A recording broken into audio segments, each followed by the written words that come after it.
মূলা গাভৰুৰ নাম শুনিছে নাই আপোনালোকে? জয়মতীৰ নাম শুনিছে নাই? গতিকে আপোনালোকক নাৰী শক্তি একোগৰাকী জয়মতী আৰু মূলা গাভৰু। আপোনালোকৰ বড়োৰ তেনেকুৱা বীৰাংগনা ৰমণী আছে নাই বুলি আছে নাই? আছে, আপোনালোকৰ মাজৰো আছে। গতিকে সেই ভূমিকাটো আমি পালন কৰিব লাগিব, গম পাইছেনে? একোডাল কৰিব নোৱাৰে। কত আন্দোলন হ'ল, কিবা হ'ল, সিহঁতি কৰিবলৈ পৰা ক্ষমতা আছে? পৃথিৱীত এনেকুৱা এটা জাতি নাই কাৰোবাক নিশেষ কৰি দিব পাৰিছে নেকি? আজি অসমৰ গাঁও এখন লগাই যদি ধূনাখিতা কৰিবলৈ আহে, আমাৰ চৰকাৰে কি তেওঁলোকক মানে ইমান সহজে মাৰিবলৈ দিব নেকি?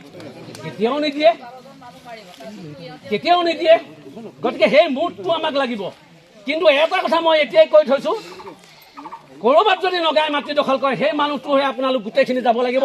আৰু আপোনালোকৰ ইয়াত যদি কোনোবাই দখল কৰিবলৈ আহে নগাই, আমি ওলাই যাব লাগিব, হয় নাই? সেই মুডটো থাকিব লাগিব, সেই মুডটো থাকিব লাগিব। বছ সেইটোৱে কথা।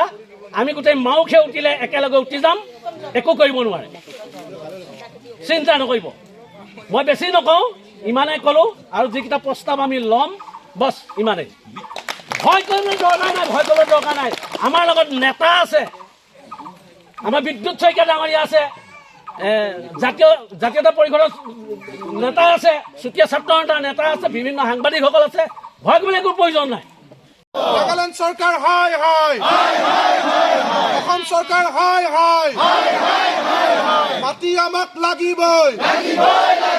চিট ফাৰ্মৰ 1 ইঞ্চিও মাটি এৰি দিয়া নহ'ব। খেতি কৰি থকা মানুহে মাটি পাব লাগিবই।